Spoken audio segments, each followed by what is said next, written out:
পবিত্র ঈদুল আজহা। তো ঈদুল আজহার আগে আমরা বাসাটা ভালোভাবে ডিপ ক্লিন করে নিচ্ছি। তো আজকে আমাকে ডিপ ক্লিন করার জন্য হেল্প করতেছে মুসাবির বাবা। Hello everyone, welcome back to my channel. তো আপনারা আশা করি ভালোই আছেন। আমরা আলহামদুলিল্লাহ ভালো আছি। এটি ময়লা পরিষ্কার করার একটি যন্ত্র। এটি অফিস, আদালত, ঘরবাড়ি সব জায়গায় ইউজ করা যায় অনায়াসে। ঘরে আনাচে কানাচে যেখানে হাত ঢুকানো সম্ভব না, সেখান থেকে অনায়াসেই ময়লাগুলো বের করে নিয়ে আসা হয়। এটা বন্ধুরা আপনাদের খুলে দেখাচ্ছি। এটা হলো এখানে ময়লাটা জমে, এটা হলো ফিল্টার। তো এই ফিল্টারটার ভিতরে ময়লাটা আটকে যায়। তো খুলে সবটাই দেখাচ্ছি। এটা পরিষ্কার করা যায়। ঘর পরিষ্কার করার পরে এটার ভিতরে অনেক ময়লা জমা থাকে ঘর পরিষ্কার করার পর। তো প্রতিবারই চেষ্টা করবেন এটা পরিষ্কার রাখার জন্য।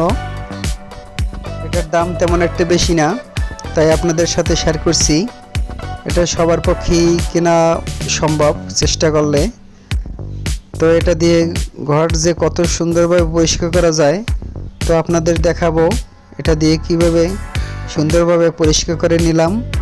সামনে পবিত্র ঈদুল আজহা উপলক্ষে প্রত্যেকেই ঘরবাড়ি পরিষ্কার করে থাকি। আর মূলত আমাদের বাসায় যে ডেকোরেশন করিয়েছি সেটি এগুলো ছাড়া হাতে পরিষ্কার করানো কোনোভাবেই সম্ভব না, তাই আমরা এটি কিনতে আগ্রহী হয়েছি। এটা ডাস্ট বক্স, এটার ভিতরেই সম্পূর্ণ ময়লাটা আটকে যায়। এগুলো মূলত অনেক প্রকারই মার্কেটে পাওয়া যায়। তো এটা খুবই শক্তিশালী। যখন কিনবেন এটার স্পিরিটটা দেখে নেবেন। এটার স্পিরিটটা না থাকলে কিন্তু ময়লাটা তেমনভাবে পরিষ্কার হবে না। জানালা, গ্রিল, আনাচে কানাচে যত জায়গায় ময়লা থাকে, যেগুলো আপনার হাত দিয়ে পরিষ্কার করাটা সম্ভব না। খাটের সাইড সুইট অনেক সময় জায়গা কম থাকে, সে জায়গাগুলো আমরা পরিষ্কার করে নেব এগুলো দিয়ে। তো আপনাদের সাথে শেয়ার করব। তো বন্ধুরা যারা আমার ভিডিওর সাথে আছেন তারা প্লিজ মনে করে একটি লাইক দিয়ে যাবেন। আর যারা এখনও সাবস্ক্রাইব করেননি, আমার ভিডিওটি কোনো অংশ ভালো লেগে থাকলে প্লিজ সাবস্ক্রাইব করে পাশে থেকে যেতে পারেন।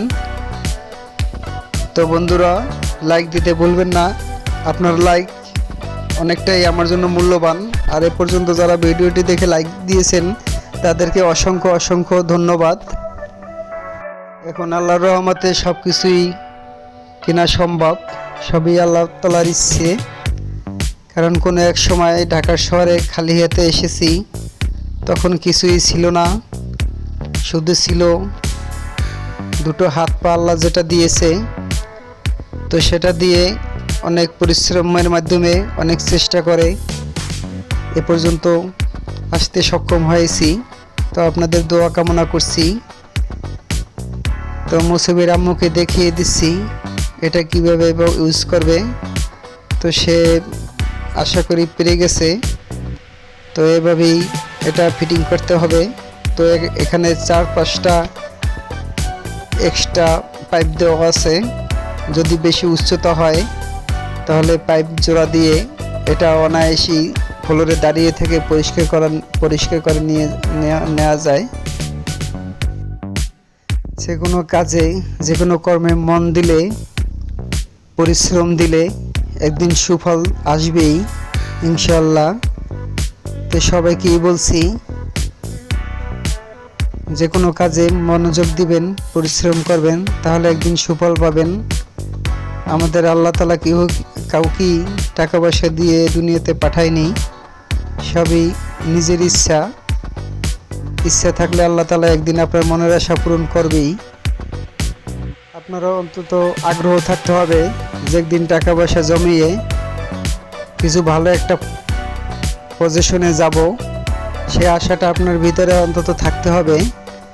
এই আশা যার ভিতরে থাকবে না, সে কোনো দিনই টাকা জমিয়ে রাখতে পারবে না। কারণ আপনি যতটুকু ইনকাম করেন তার থেকে চেষ্টা করবেন সঞ্চয় করার জন্য। কারণ সঞ্চয় ছাড়া কেউই কোনো দিন বেশি টাকা জমাতে পারে না। সঞ্চয় করলে দেখা গেছে ক্ষুদ্র হতে বৃহত্তের উৎপত্তি, তিলে তিলে একদিন তাল হয়ে দাঁড়ায়। সেজন্য যে যত টাকাই ইনকাম করেন তার থেকে চেষ্টা করবেন কিছু জমিয়ে রাখার জন্য, তাহলে ভবিষ্যৎ জীবন, আপনার বাচ্চা কাচ্চার জীবন উজ্জ্বল হবে ইনশাল্লাহ। আমরা এক সময় ঢাকা শহরে এসে ভাড়া বাসায় থেকেছি। তো বাসায় তখন কি তেমন কিছুই ছিল না, তারপরে চেষ্টা করতে করতে ইনকাম করেছি, কিছু খরচ করেছি, কিছু জমিয়েছি, সেখান থেকে আজকে একটি পজিশনে আসতে পেরেছি। যারা এ পর্যন্ত প্রতিষ্ঠিত হয়েছেন তারা কিন্তু এভাবেই হয়েছেন। তো বন্ধু, ভিডিওর সাথে থাকুন, আমরা পরিষ্কার করে নেব ঘরটি। তো বন্ধুরা জানেন সামনেই পবিত্র ঈদুল আজহা। তো ঈদুল আজহার আগে আমরা বাসাটা ভালোভাবে ডিপ ক্লিন করে নিচ্ছি। তো আজকে আমাকে ডিপ ক্লিন করার জন্য হেল্প করতেছে মুসাবির বাবা। দেখুন কি সুন্দরভাবে সে ভ্যাকুয়াম ক্লিনার দিয়ে আমাকে বাসাটা পরিষ্কার করে দিচ্ছে। তো যেহেতু আমরা উঠেছি 1-1.5 মাস হয়েছে, তো এইগুলায় ভালোই ময়লা হয়েছিল, এখন ওগুলো সব ক্লিন করে দিচ্ছে। বাসাটা এখনো পুরোপুরি কমপ্লিট হয় নাই, এই যে লাইটগুলো সেটিং করা বাকি, অনেক কিছুই বাকি। পুরোপুরি কমপ্লিট হলে পুরো বাসাটা আপনাদের সাথে শেয়ার করব। তো এখনো কমপ্লিট হয় নাই দেখে দেখাতে পারছি না। তো খুব শিগগিরই কমপ্লিট হয়ে যাবে, বেশি দিন লাগবে না। ঈদের আগে আপনাদের সাথে আমরা শেয়ার করব আমাদের বাসাটা। দেখুন এগুলোর ভিতরে অনেক ময়লা ছিল, ক্লিন করার পরে কত সুন্দর লাগতেছে। এই যে দেখুন। তো বন্ধুরা, ভিডিওটি ভালো লাগলে অবশ্যই পাশে থাকবেন, লাইক কমেন্ট শেয়ার করবেন। তো আজকের মতো এখানেই বিদায় নিচ্ছি। সবাই ভালো থাকুন, সুস্থ থাকুন, আল্লাহ হাফেজ।